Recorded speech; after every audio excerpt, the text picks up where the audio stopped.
like, damn, get a speeding ticket for shit like that. Hey, everybody, welcome back to the one more day in the WholEarth game. You've made it back around one more week. What do you say, Renee? Are you in? I'm in. Let's get into it. Let's talk about it. Are you in it to win it? Are you in it to win it? I'm in it to win it. Let's talk about it. So what did we just see right now? What was that footage from? It's an amazing mashup. I'm just like, practice. So what we're practicing is making, I don't know, just capturing. I'm kind of obsessed with capturing, and I'm archiving now the music that I'm making. I'm in that phase of my development. So I kind of know what I'm doing, and we're just hitting for it. So Tribal Me is on fire. We're going in such a direction, but you see that we are just old dudes, okay? We got the clock right in front of us, just like everybody else. And, as much as I love this song, it really describes this incredibly, like, it would normally be a train wreck. So the question is, like, we were going too fast. He couldn't keep up with the words. He couldn't figure out, because she drives her car fast. She makes it go fast. She likes to something, then goes smoking hot. Boom, boom. She likes to go. I mean, one of the lines, yeah, she wears a tight skirt. She likes to flirt because she's smoking hot. Yeah, not very highly intellectual stuff, but it's about the beat. I think. See, I look at everything that he does as women empowerment kind of songs, but, he comes from a little bit older generation, and it's still more lecherous, to be right honest. So I'm playing it one way, he's playing it another way, and that's kind of the beauty of this mashup. So obviously what we were doing was taking over the Texas Shuffle from ZZ Top, but, he's got to let me start my name. Who came first? Who's on second? And that's the way. So what do you think, Renee? How do you like that? I love the boogie. So I heard it before you turned it into the boogie, the ZZ Top Shuffle. Okay. So there's like 3 or 4 different versions of this song, Smoking Hot. I'm trying to get another version. I'm gonna get another version, but I love all the versions, but when the boogie came out, it was instantly my favorite version, even though I really cherish the other ones, because there's just something about the pocket.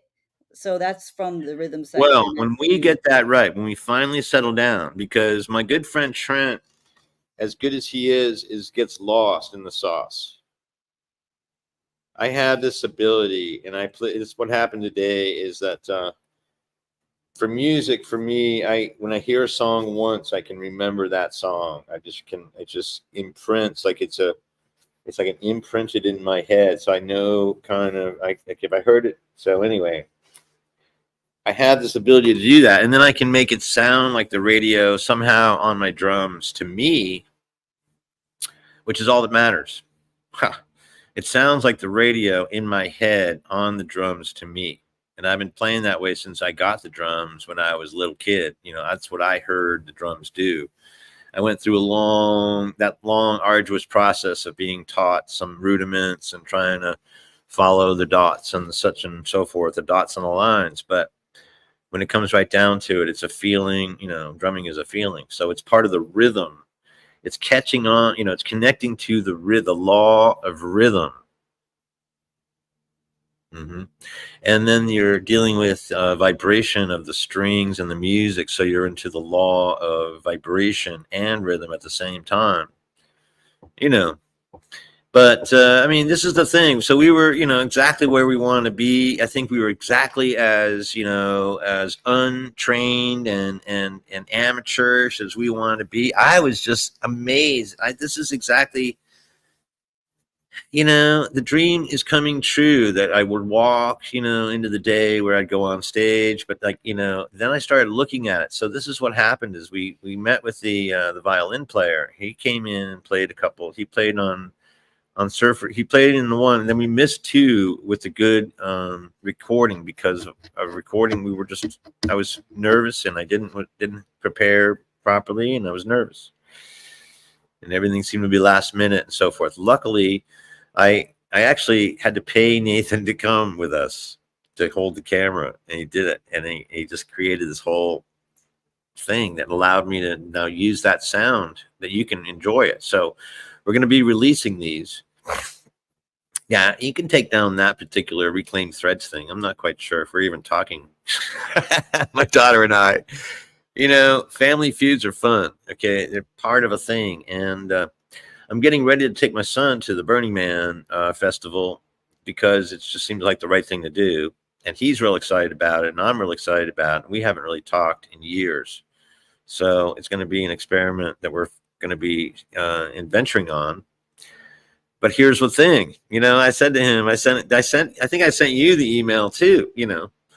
It's like a place to sleep. We have blow up doll houses. We're going to have wonderful air cubes to take to Burning Man.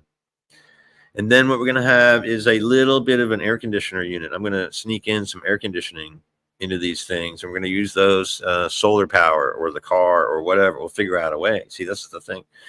And then I'm going to have a spinning turbine that I want to bring and produce enough energy to run the air conditioning in the tents. So we have, no matter what, in this hot, sticky desert, we're going to have some clean air.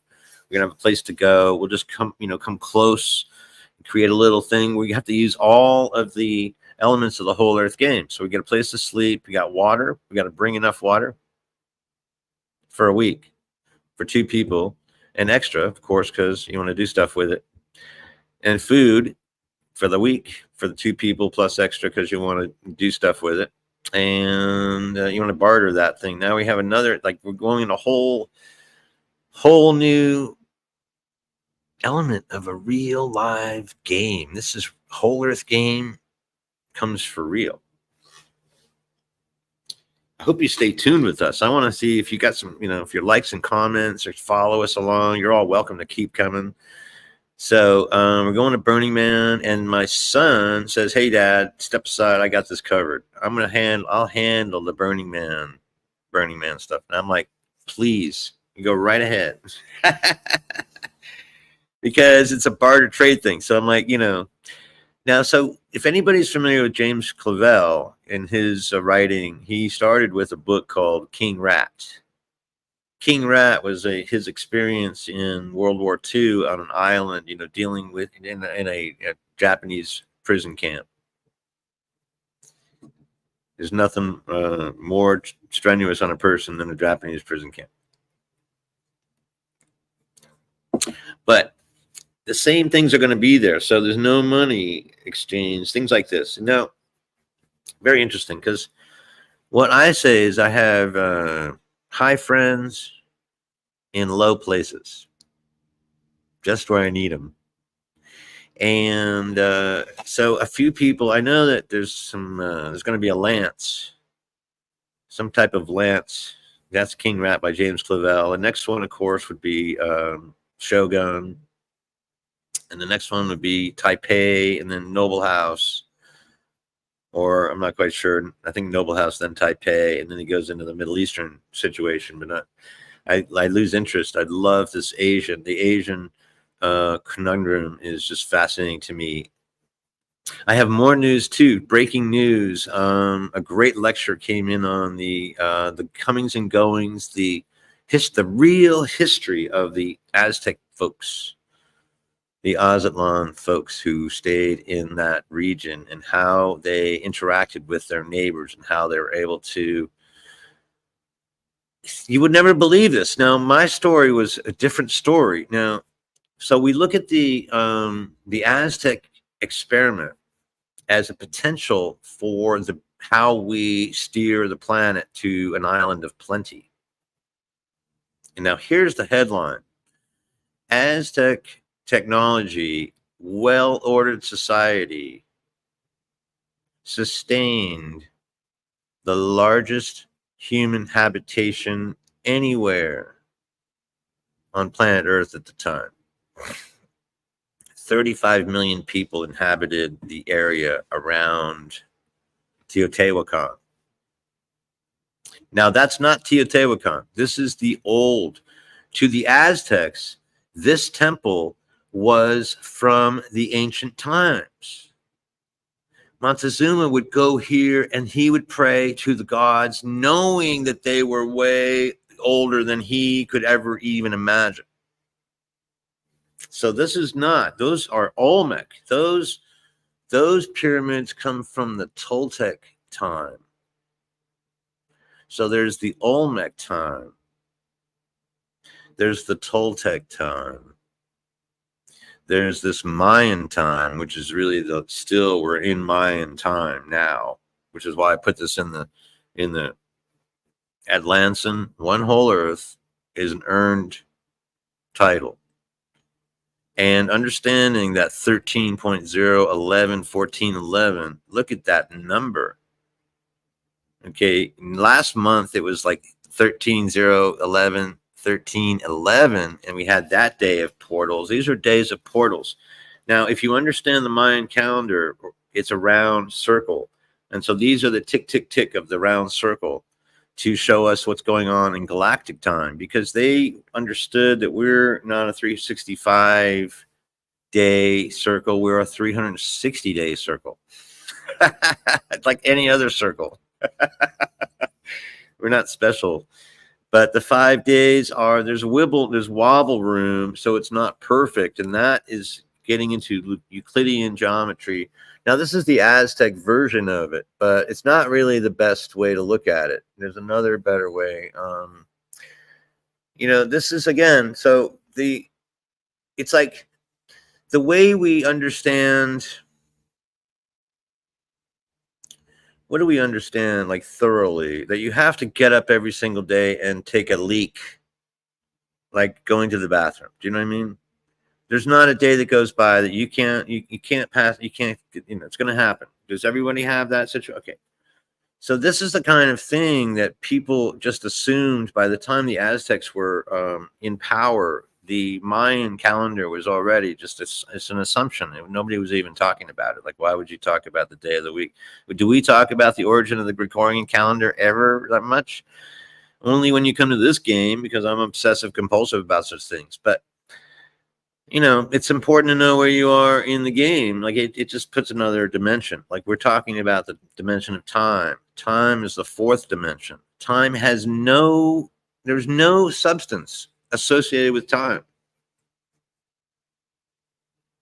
There's no substance associated with time. So I'm going to take a quick break. If you want to, can you put on like what our 30-second opener? I'm just going to go grab, fill up my coffee cup. Let's watch a little more Tribal Me. Let's watch. Okay, yes. Can you want to go to the next one? Yeah, load in the next one. Can you load in? Okay, yeah, absolutely. My favorite thing to do. Let's just do that. So this is Tribal Me, everybody, and that's the name of the band. It's a surf band. So this is another thing that we went through really fast, but I think we nailed it. This is called Surfer Girl. I love this one. There she goes. Just let that upload. I'm going to step away and get some coffee. Hey,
Doesn't get any better than that, does it?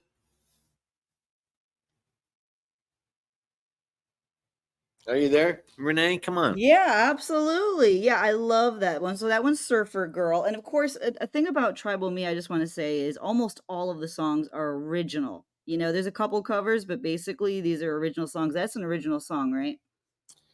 It's an original song about surfing with chicks on the beach there. I mean, it doesn't get more authentic. Some guy made up a song after surfing with some girls down at the point that we were just playing at. Is that has muted your video? Okay, yeah, mute the video. So, that's the thing. So I'm in that kind of dream space right now. So you're following my path through this journey. We're going to do it.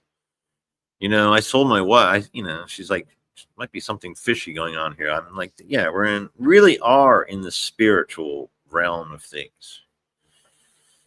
I believe strongly in the 888 portal. Obviously, I'm looking at numbers like all kind of ways. Like, don't you think that the galactic calendar is a little bit more accurate as to where we are in space and time right now, Renee? Yeah, absolutely. It's much more accurate. I totally agree with that. I mean, we're in a 13,000-year cycle, so it looks like we're really ahead by 11.14.11. What the hell that is, go back and do your own research. It's just some extra time. Yeah. Right. And here's the 888 thing too with the crop Well, that's circle. the portal. So again, did we talk about this already? Like, let's look at this for a second. This is an 800-foot crop circle appeared on 88808. Okay, so that's another portal. That's a 10. So two. So what you do in numerology is you add up all the numbers together to find out where the root is. Okay, and then you keep going down until you find the roots and the pairs and so forth. So that's what's going on with 8. You see, but here's the thing. Now, this is what I was told, and I'm not quite sure if I was told it specifically or it came to me as like, this is what this is. But it is this is supposedly what it looks like when two high-speed atoms collide in the CERN particle collider. Are you with me, Renee? I'm with you. I'm listening. I'm right here. I mean, that's the thing. Just look what it looks like. I mean, just seeing that is godly. No one can see that. That's just like something that God could even imagine. Anyway, so welcome to now we're in the God realm of the game. So are you. So what are you gonna do with your godly status, Renee? Come on, help me out here. Well, okay, so what we're doing with the godly status is we believe that we have a platform. Not everybody has a platform, not everybody has a voice. So, one of the things that we've both independently and together decided on, we want to create some kind of impact in the world. That's what you're all about. Like, you don't have to spend your time doing these videos or reaching out to people, you don't have to spend your time creating art with a message or helping anybody. You could just stay by yourself and enjoy that all day, but that's not really what feeds you. You're impelled by, and I think about your dad a lot. I was going to ask you earlier because you were talking about kind words and integrity, and that's something that you really learned a lot from your dad. And I was going to ask you if you wanted to introduce more about him and sort of. Well, okay, so that's the thing. So integrity is such that it's my dad, but it's also lines up with Thoth, and it lines up with Jesus, and it lines up with the Christ consciousness. I mean, integrity is such that he had his own method of. I know now that that's what he was doing. His entire life was dedicated to being just the good guy, just the right guy, doing the right thing at the right time, no matter what. So I wish I had given you some more background stuff. I'd like to go back and look at the emerald tablets again. I got every single emerald tablet has huge background work on all kinds of things, either stuff I've done or stuff that you got to know about before you can really play this game with any real skill. The point is to get to the level of the Aztec people. Okay, here is the point. So these are people that I aspire to be. They had such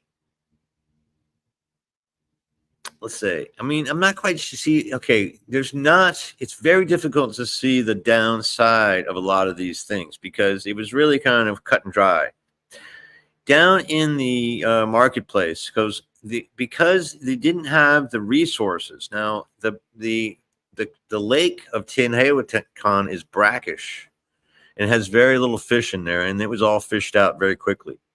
So there was no food, there's no protein in that entire valley. Yet they were able to sustain 35 million people with clean people, with like bathing and fastidious and absolutely just tight.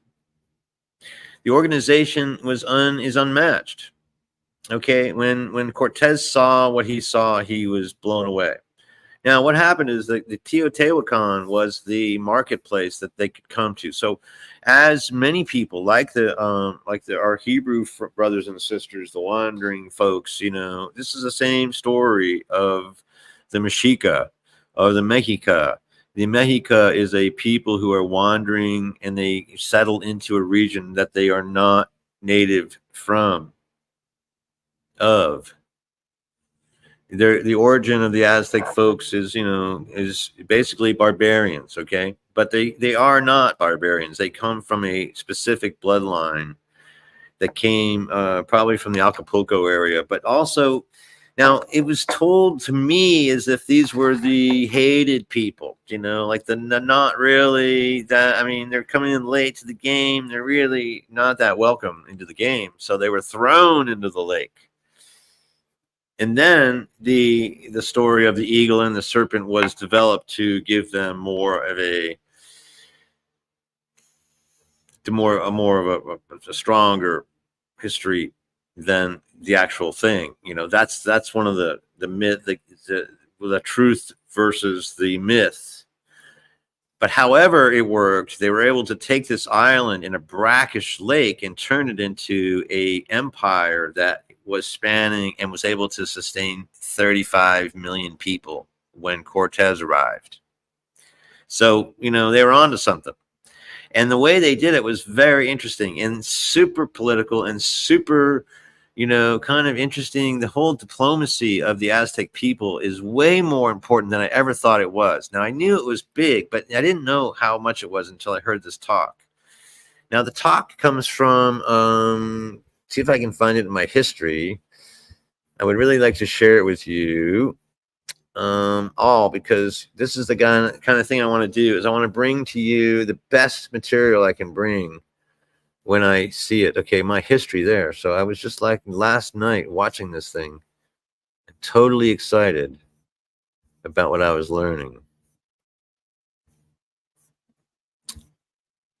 Let's see if I can get it real quick. Of course, while I've got you all on the line, I'm going to choke. Here it is. Austin School. Of course, one of my great mentors is the Austin School.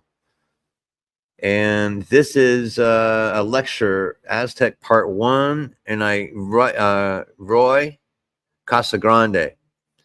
Now, can I share it? Can I share this with people? Yeah, is it a screen share or a file? Okay, let me give you a screenshot real quick.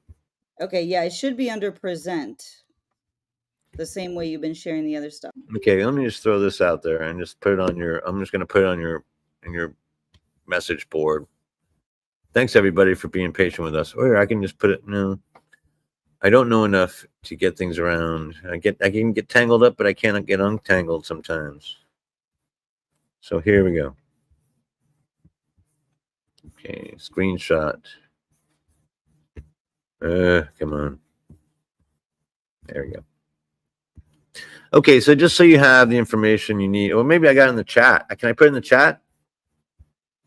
No. You can email it to me, or email or text it to me, and I can get it on the screen for you. Okay, yeah, no, I'm still fumbling around I lost myself again. Okay, boom, pop. Okay, good. Bingo, bango. Coming to you now. Bingo. There you go. Okay, so this talk really opened my eyes. Now, my other source of information to this point had been a book called Aztec by Gary Jennings. which I highly recommend if you're into this thing. Now, the reason I'm into this whole thing idea is that at one point it came to me that we were going to take the plastic in the island in the oceans. These are plastic gyres, they say, and they are the size of Australia, they say, but it's very hard to herd up plastic, and it degrades very quickly with sunlight. So I think our and then it comes up with hurricanes and all this activity. I mean, it's very difficult. But the idea was to collect all the plastic in the oceans and create these arcology floating islands that would be able to help remedy the oceans, as you know. And the Aztecs were able to do that. Now, interestingly enough, they were highly vegetarian and could not sustain any protein in the area. And this is the reason they were using cannibalism as their primary focus of meat. And it was probably not something they chose to do, but something that was required in order to keep people healthy. So for the benefit of the few, for the many, the loss of a few. And this is the type of integrity you're dealing with the Aztec culture. Now here, this is what I found out from this one lecture too. They would go to combat in these wars, these flower wars, they called it. The Aztecs had very strict codes of conduct. The jaguar knighthood was a non-weapon carrying class of warrior. Now, imagine this, that you meet on the battlefield. One guy has a spear, one guy has what they had was a chopping thing like with obsidian. It was a baseball bat with spikes in it, glass spikes in it. And that's what the other opponent would bring to the battle to try to fend off, because once they got involved with this jaguar guy, he was going to be all over them. And this was kind of like this kung fu thing. People wonder, how can they possibly, defend themselves against all these things? Well, I mean, the ones who were good at it were really good at it. And they were like these kung fu guys, Kwai Chang Caine never brought anything to the fight. You remember that? Did you ever watch kung fu when you were a kid? Yeah, of course. I mean, how many? I mean, we only had two things to look at. Remember that? It was on a Thursday night, and there was nothing else. It was Little House on the Prairie, I think, and then Kung Fu or some shit, right? You remember that lineup? Are you old enough to remember that Yeah, of lineup? course. Yeah, I watched all that. Yeah. Okay, well, Kwai Chang Caine, I mean, he never brought any knife to the fight, right? Right, never. That son of a bit. Okay, he was doing the Matrix stuff before the Matrix guy was doing the Matrix stuff. You remember that shit? Mm-hmm. He was dodging bullets. Remember, he could slow time down, right? He was airbending that shit. Well, you think it's some new thing? I mean, right? So we all have this ability to do this, right? And you do too, right? You didn't know that, right? You remember your Trace Magistus, Renee? Renee, Yep, Trace Magistus. Come that's on in right. the room. Come on, kid. Get an Yeah, we all armchair are, here. right? We To all get you are. in. I don't know. I don't Right. like being here alone so much, but I like being with you. So, Oh, thank you. I yeah. like being with you too. Well, what we're talking about in the world today is we've been struck. We've been struck. Did you see what's going on in politics today? Now, again, you want to go back in history and see some politics, go to Aztec history, look at Montezuma. The whole thing is a very dicey thing, all done. What we're talking about today, though, is what do we got? What happened? Tell me what you think is going on politically right now, and I'll tell you if you're close. All right. Well, first of all, the big news is still, of course, the brand new VP candidate for president, which is Walls, right? So it's Harrison Walls, and she chose her candidate, and this is a Midwest grab. This is somebody who's a former school teacher, so everybody's talking about it. He has military service, and JD Vance, who is his opponent on the right side, of course, has been trying to minimize that military stuff. JD Vance, of course, is an ex Marine. So this is the big story right now. It's Kamala Harris. She's leading in all of the polls. They said that Trump calls her the B word behind closed doors. He's jealous. He's intimidated. This is kind of what everyone's talking about, and the Olympics as well. The Olympics just wrapped. I think Wow. closing ceremonies. So The those are the two Olympics. Like, big. I don't know, what was the medal count? Do you have the highlights for the medal count? I'll come find him right now. Yeah, that'd I'll be find great if him. we could just do that because see, Yeah. this is what's going on at the same time. But right, we've been hit with the joystick. Did you feel like you've been hit with a joystick? Yeah. I mean, like a real live joystick. Like we got hit with a real, like a joy. Like, whoa, hold on. Yeah. Yeah. Now we're in jubilee, right? We're like in jubilation. Jubilation. Yeah, that's See, true. but don't you feel like it? You still feel like, hold on, wait a second, let's just take a look. Like, Uh, don't go. I never do anything knee jerk if I can help it. A Yeah, lot of knee stuff I jerk still is do, but I don't. I try not to. You know. right. Okay, so here's the medal count, by the way. I don't know if So you can how do we see. do? So U.S. is up there, right?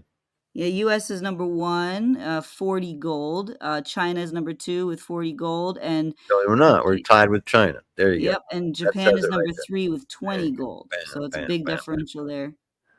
Okay, so you see now you can where and then Russia is obviously everything is dead. They're all dying. They're sending their kids to the war. Okay, it's Yeah, ridiculous. they've had some issues, to say the least. Yeah.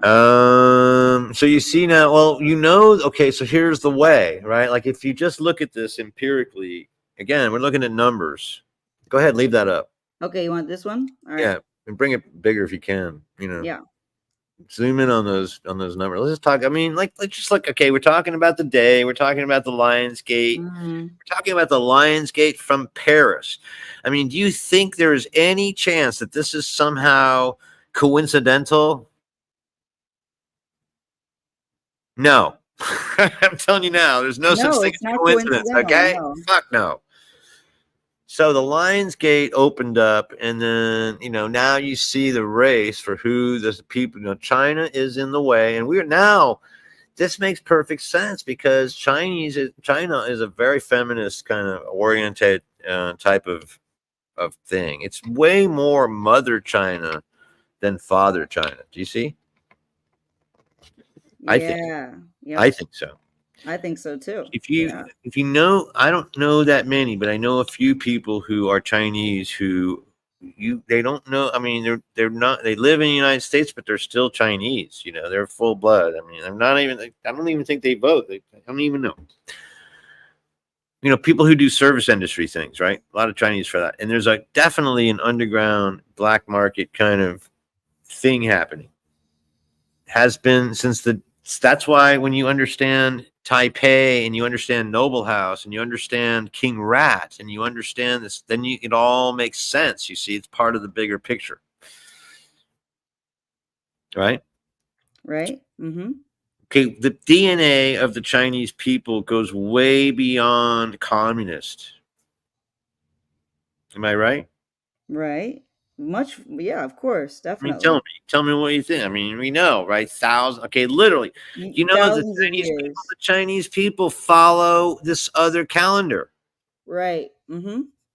They know about this other calendar. Like they don't. That's not even a question, right? They know it's 13, whatever. That's in the Right. Chinese calendar. Okay, it's saying. I bet. I mean, Mm-hmm. what is the day in Chinese day? What's the Chinese calendar date? I'm just curious. Yeah, I don't even know. I'll have to look it up. Hold Let's on. find out.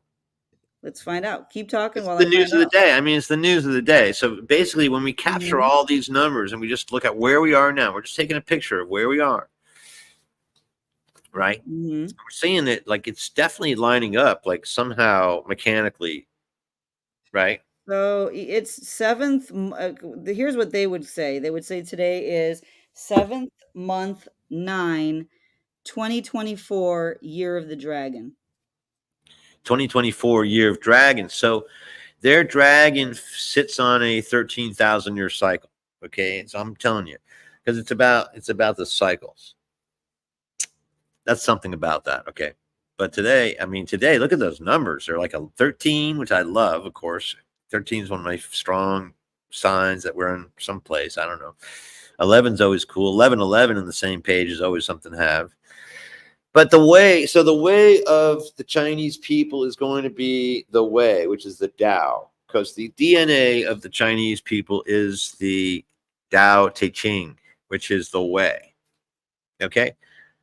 I mean, if it was a bowl of rice and a place to sleep and something to do, I think a Chinese person would be pretty happy people.